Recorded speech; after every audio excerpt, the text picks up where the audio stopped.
So I got a question for those of you with late model GMC pickup trucks, may even go for Chevy trucks as well, but our brand new 2023 GMC Sierra Denali 1500 half-ton truck without the air suspension has this weird little clunking sound that it's making whenever you hit small bumps or you turn.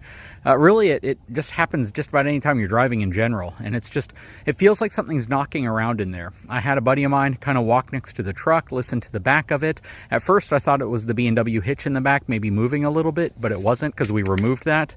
I'm just not sure what it could be. There's nothing in the bed of the truck that could be causing that, and it sounds like it's coming from the suspension, but you can feel it in the floorboards of the vehicle. So you can absolutely feel it throughout the vehicle, and it sounds like something's loose and it's kind of rocking around. If you guys know what it is, please let me know.